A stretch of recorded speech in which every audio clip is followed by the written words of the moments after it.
Guys ഇന്നത്തെ നമ്മുടെ വീഡിയോയിലേക്ക് കിടക്കുന്നതിന് മുമ്പ് ഇന്നലെ വീഡിയോ നമ്മളൊരു ചെയ്തിരുന്നല്ലോ ഈ ഒരു നിക്കോള ആഡം ഒരു ഇൻ്റർവ്യൂ കൊടുത്തതുമായിട്ട് ബന്ധപ്പെട്ട്. ആക്ച്വലി ഞാൻ അപ്പം അതിൻ്റെ അടിയിൽ വന്നിട്ടുള്ള ചില കമൻസ് ഒക്കെ ഉണ്ടായിരുന്നു, ഇത് ഖേൽനോയിൽ നിന്ന് കണ്ടന്റ് കോപ്പി അടിച്ചതാണെന്നൊക്കെ ഉള്ളത്. ഒന്ന് രണ്ട് കമൻസ് വന്നിരുന്നു. അപ്പം ആക്ച്വലി ഞാൻ ആ വീഡിയോയിൽ തന്നെ പറഞ്ഞിട്ടുള്ളതാണ്, ഞാൻ നിക്കോള ആഡത്തിൻ്റെ ഒരു ഇൻ്റർവ്യൂ കണ്ടിട്ടാണ് ഈ ഒരു വീഡിയോ ചെയ്യുന്നതെന്നുള്ളത്. ദെൻ ഞാനൊരു ക്ലാരിഫിക്കേഷൻ തന്നെയാണ്, ബാക്കിയുള്ളവർക്കെങ്കിലും തോന്നിയെങ്കിൽ. ഞാൻ ആ ഒരു ഖേൽനോവിൻ്റെ ഒരു ഇൻ്റർവ്യൂ, ഞാൻ ഖേൽനോന്ന് സ്പെസിഫിക് ആയിട്ട് എടുത്ത് പറഞ്ഞാൽ അറിയത്തില്ല, നിക്കോള ആഡത്തിൻ്റെ ഇൻ്റർവ്യൂ കണ്ട ശേഷമാണ്. സോ നമ്മളെപ്പോഴും എന്താ പറയുക, എനിക്ക് ആ ഒരു വീഡിയോ കണ്ടപ്പോഴത്തേക്ക് നിങ്ങളുമായിട്ടും അങ്ങനത്തെ ഒരു സംഭവം ഒന്ന് ഷെയർ ചെയ്യണമെന്ന് തോന്നി. ഒരു എഡ്യൂക്കേറ്റ് ചെയ്യാൻ എനിക്കൊരു ഇൻഫർമേഷൻ എന്ന നിലയിലായിരുന്നു അത് കിട്ടിയിട്ടുണ്ടായിരുന്നു, അങ്ങനെയാണ് വീഡിയോ ചെയ്തത്.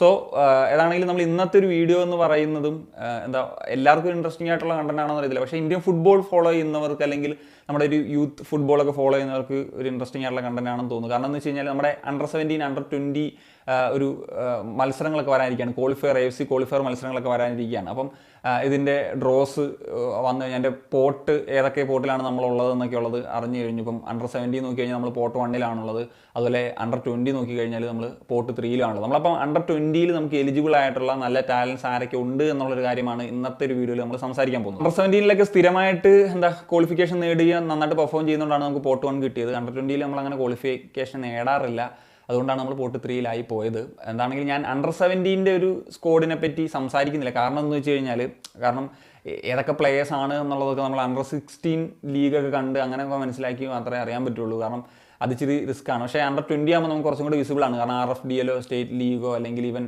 I-League 2 ഐ ലീഗിൽ നിന്ന് വരെയുള്ള പ്ലേയേഴ്സിനെ നമുക്ക് കാണാൻ സാധിക്കും എന്നുള്ളതാണ്. ഏതായാലും രഞ്ജൻ ചൗധരിയാണ് അണ്ടർ-20 കോച്ചായിട്ടുള്ളത്. അതുപോലെ തന്നെ റീമസ് ഗോമസ് ആണ് അസിസ്റ്റന്റ് കോച്ച് എന്ന നിലയിലുള്ള അദ്ദേഹം. തവണ ഇപ്പം ഡെംബോയ്ക്കൊപ്പം RFDLോ ഒക്കെ വർക്ക് ചെയ്തിട്ടുള്ളൊരു കോച്ചാണ്. സോ അത് തീർച്ചയായിട്ടും ഒരു ഗുണം ചെയ്യുമെന്നാണ് പ്രതീക്ഷിക്കുന്നത്. എന്താണെങ്കിലും ജൂണിൽ തന്നെ ക്യാമ്പ് ആരംഭിക്കും, അതായത് ഈ മാസം തന്നെ ക്യാമ്പ് ആരംഭിക്കും എന്നുള്ളതാണ് ഗോവയിൽ വെച്ച് വരുന്ന വാർത്ത. അപ്പം സെപ്റ്റംബർ അവസാനവും മറ്റുമാണ് ക്വാളിഫൈസ് നടക്കുന്നത്. അതുകൊണ്ട് തന്നെ 3.5 മാസത്തോളമുള്ളൊരു ക്യാമ്പൊക്കെ കിട്ടും. ഇതിനിടയിൽ കൂടുതൽ മാച്ചസും കളിക്കുക എന്നുള്ളതാണ് ഏറ്റവും പ്രധാനപ്പെട്ട കാര്യം. അതും ഇൻ്റർനാഷണൽ മാച്ചസ്, ഫ്രണ്ട്ലീസ് ഒക്കെ കിട്ടിക്കഴിഞ്ഞാൽ തീർച്ചയായിട്ടും ടീമിന് ഗുണം ചെയ്യും എന്നുള്ളതാണ്. എന്താണെങ്കിലും നമുക്ക് ഈ പറഞ്ഞതുപോലെ ഇതിന് എലിജിബിൾ ആയിട്ടുള്ള പ്ലേയേഴ്സ് 2005 തൊട്ട് ബോൺ ആയിട്ടുള്ള പ്ലേയേഴ്സാണ് ഇതിന് എലിജിബിലിറ്റി ഉള്ളത്. അപ്പോൾ ഞാൻ കൂടുതൽ നോക്കിയ സമയത്ത് ഇപ്പോൾ RFDL നിന്നും I-League 2 I-League എല്ലാം ഒന്ന് ചെക്ക് ചെയ്തിട്ടുണ്ടായിരുന്നു.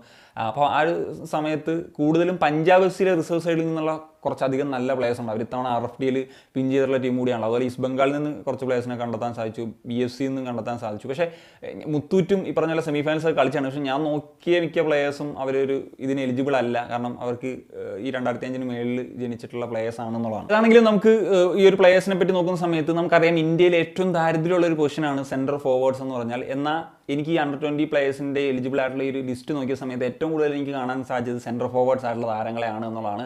ഒന്നാമത്തെ താരം ഒമങ് ദുഡും എന്ന് പറഞ്ഞിട്ടുള്ള പഞ്ചാബ് FCയുടെ താരമാണ്. അദ്ദേഹം ഇത്തവണത്തെ RFDLലെ ഗോൾഡൻ ബൂട്ട് വിൻ ചെയ്തിട്ടുള്ള ഒരു പ്ലെയർ കൂടിയാണ്. വളരെയധികം പ്രതീക്ഷയുള്ള താരമാണ്. അതും ജസ്റ്റ് 16 വയസ്സ് മാത്രം പ്രായമുള്ളൊരു താരമാണ് എന്നുള്ളത് ആലോചിക്കണം. അപ്പോൾ ഈ ഒരു പ്ലെയറാണ് ഇതിലെ ഒരു പ്രധാനപ്പെട്ട താരം.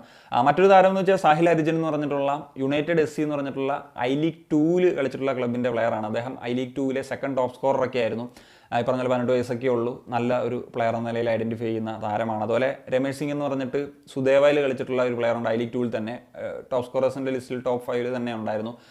അദ്ദേഹവും ഈ പറഞ്ഞ ഒരു പ്ലേയേഴ്സിൻ്റെ ഇതിൽ വെക്കാവുന്നതാണ്. പിന്നെ നമുക്ക് പറയാൻ പറ്റുന്ന ഇപ്പം ഈ ഒരു സ്കോറേഴ്സിൻ്റെ ലിസ്റ്റിൽ അല്ലാണ്ട് നല്ല പൊട്ടൻഷ്യൽ ആയിട്ടുള്ള പ്ലേയേഴ്സും ഉണ്ട് എലിജിബിലിറ്റി ഉള്ളത്. അതായത് സുഹൈൽ ഭട്ട് എന്ന് പറഞ്ഞിട്ടുള്ള മോഹൻ ബഗാൻ്റെ ഒരു പ്ലെയർ ഉണ്ട്, ടൂർണമെന്റ് കപ്പിലൊക്കെ സ്കോർ ചെയ്തിട്ടുള്ള പ്ലെയറാണ്. പിന്നെ അണ്ടർ-17 ഒരു ബെഞ്ച് ഓഫ് നല്ല പ്ലേയേഴ്സ് ഉണ്ട്. ഇപ്പോൾ ഗോഗോജ സിംഗ്, ശശ്വന്ത് പാശ്വർ എന്ന് പറഞ്ഞിട്ടുള്ള പ്ലെയറൊക്കെ ഉണ്ട്.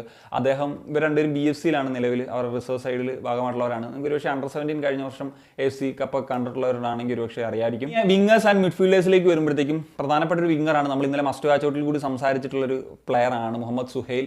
അദ്ദേഹം ഒരു ലെഫ്റ്റ് വിംഗറായിട്ട് കളിക്കുന്ന പ്ലെയറാണ്. ഒരു ക്രിയേറ്റിവിറ്റി ആൻഡ് സ്കോറിംഗ് എബിലിറ്റി ഒക്കെ ഉള്ളൊരു താരമാണ്, പഞ്ചാബ് FCയുടെ താരമാണ്. അതുപോലെ തന്നെ ഒരു മിഡ്ഫീൽഡർ എന്ന നിലയിൽ നമുക്ക് കോറോ സിംഗിനെ പറയാം. അദ്ദേഹം ഒരു attacking mid, second striker, wing ഇങ്ങനത്തെ റോൾസിലൊക്കെ കളിക്കുന്ന കേരള ബ്ലാസ്റ്റേഴ്സിൻ്റെ താരം കൂടിയാണ്. കഴിഞ്ഞ അണ്ടർ-17 ബാച്ചിലെ ക്യാപ്റ്റൻ കൂടിയാണ്. പിന്നെ കിപ്ചൻ എന്ന് പറഞ്ഞിട്ടുള്ള പഞ്ചാബിൻ്റെ പ്ലെയർ ഉണ്ട്. അതുപോലെ എബിൻ ദാസ് എന്ന് പറഞ്ഞിട്ടുള്ള കേരള ബ്ലാസ്റ്റേഴ്സിൻ്റെ മറ്റൊരു മിഡ്ഫീൽഡർ ഉണ്ട്. പിന്നെ അണ്ടർ-17 ബാച്ചിലെ കുറച്ച് പ്ലേയേഴ്സിൻ്റെ ലിസ്റ്റാണ്. ഇപ്പോൾ ഗുറ്റിയ, ആകാശ് ടർക്കി, ലാൽ പേഗ്ലു, ഗുർനാഥ് സിംഗ് എന്നൊക്കെ പറഞ്ഞിട്ട് നിങ്ങളൊരു പക്ഷേ അണ്ടർ-17 ബാച്ച് ഞാൻ നേരത്തെ പറഞ്ഞ പോലെ ഫോളോ ചെയ്തിട്ടുണ്ടെങ്കിൽ പേരും റോമൻ്റാണ്, നന്നായിട്ട് കളിച്ചിട്ടുള്ള പ്ലേയേഴ്സുമാണ് ഇവരെന്നുള്ളതാണ്. ഇനി നമുക്ക് ഡിഫൻഡേഴ്സിലേക്ക് വരുമ്പോൾ കുറച്ച് പ്ലേയേഴ്സിൻ്റെ ഒരു ഷോർട്ടേജ് ഉണ്ട് എനിക്ക് നോക്കിയിട്ട്. അതിൽ എന്നാൽ ഒരു നല്ല പ്ലെയർ ഉണ്ട്, മറ്റൊരു അഭിഷേക് സിംഗ് എന്ന് പറഞ്ഞിട്ടുള്ള പഞ്ചാബ് എഫ് സിയുടെ പ്ലെയർ. ഇതാണ് ISL പഞ്ചാബ് സിക്ക് വേണ്ടി 14 മാച്ച് കളിച്ചിട്ടുള്ള പ്ലെയറാണ്. അദ്ദേഹം ഇതിന് എലിജിബിൾ ആണ്. പിന്നെ എനിക്ക് ഈ ഒരു പ്ലെയർ ഒരു വിങ് ബാക്ക് ആണ് കേട്ടോ, ഒരു സെൻട്രൽ ബാക്ക് പൊസിഷൻ ഒന്നല്ല, ഒരു വിങ് ബാക്ക് ആയിട്ട് കളിക്കുന്ന ഒരു പ്ലെയറാണ്. പക്ഷേ മറ്റു പ്ലേയേഴ്സിൻ്റെ ലിസ്റ്റ് എനിക്ക് അങ്ങനെ നോക്കിയിട്ട് കിട്ടിയില്ല എന്നുള്ളതാണ്. എങ്കിലും അണ്ടർ 17 ബാച്ചിലെ കുറച്ച് പ്ലേയേഴ്സ് ഉണ്ട്. ഇപ്പോൾ BSCയുടെ മറ്റ് പല ക്ലബ്സിൻ്റെയൊക്കെ റിസോഴ്സിൽ കളിക്കുന്ന, അതിലിപ്പോൾ മുകുൾ പാൻവർ, പരംവീർ സിംഗ്, സുരാജ് കുമാർ സിംഗ് എന്നൊക്കെ പറഞ്ഞിട്ടുള്ള ചില പ്ലേയേഴ്സാണ് എടുത്ത് പറയാനായിട്ടുള്ളത്. എന്താണെങ്കിലും ഞാൻ പറഞ്ഞല്ലോ, ഞാൻ എൻ്റേതായിട്ടുള്ള രീതിയിലൊന്ന് വർക്ക് ചെയ്ത് നോക്കി ആരൊക്കെയാണ് എലിജിബിൾ, അതിൽ ആരൊക്കെയാണ് ടാലൻറ്റഡ് എന്ന് നോക്കിയിട്ട് ആണ് ഈ 10-16 പേരുടെ ഒരു പേരെടുത്തിട്ടുള്ളത്.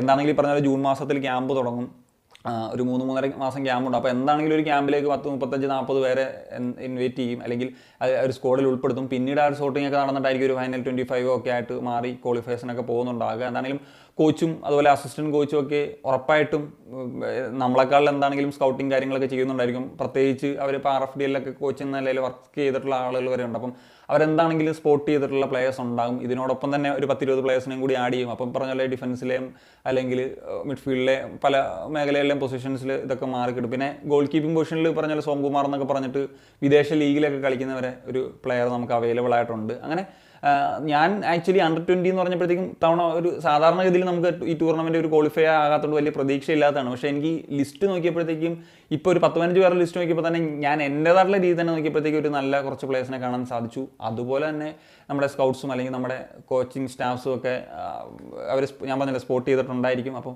നല്ല ടാലൻസ് വരുമായിരിക്കും. എന്താണെങ്കിലും ഇനിയിപ്പം ടീം ന്യൂസും കാര്യങ്ങളൊക്കെ വരുമ്പോഴത്തേക്ക് ഇതുമായിട്ട് ബന്ധപ്പെട്ട് കാര്യങ്ങളൊക്കെ അപ്ഡേറ്റ് ചെയ്യാം. പിന്നെ നമ്മൾ ഇങ്ങനത്തെ വീഡിയോസ് ചെയ്യുന്നത് നമ്മുടെ ഫ്യൂച്ചറാണ്, ഇന്ത്യൻ ഫുട്ബോളിൻ്റെ ഈ അണ്ടർ 20 അല്ലെങ്കിൽ അണ്ടർ 17, അണ്ടർ 23 എന്നൊക്കെ പറഞ്ഞപ്പം എനിക്ക് കൂടുതലും ക്യൂരിയസ് ആയിട്ടുള്ളത് ഇങ്ങനത്തെ കണ്ടൻസ് ഒക്കെ ചെയ്യാൻ വളരെ ഇതാണ്. കാരണം ഞാൻ ആ ഒരു എക്സൈറ്റ്മെൻറ്റിൽ ഇങ്ങനെ ഞാൻ വീഡിയോ ചെയ്യാൻ പോലും അല്ല, ഞാൻ ഒരു എക്സൈറ്റ്മെൻറ്റിൽ ഇങ്ങനെ നോക്കി കുറേ പ്ലേയേഴ്സിൻ്റെ ലിസ്റ്റൊക്കെ എടുത്ത് വെച്ച സമയത്ത് ഞാൻ നിങ്ങളുമായിട്ടും കൂടെ ഷെയർ ചെയ്യാൻ ഉദ്ദേശിച്ചാണ് ഈ ഒരു വീഡിയോ ചെയ്തത്. അപ്പോൾ നിങ്ങളുടെ ഒപ്പീനിയൻസ് ഉറപ്പായിട്ടും കമ്പോസ് ചെയ്യാൻ കാണിക്കാൻ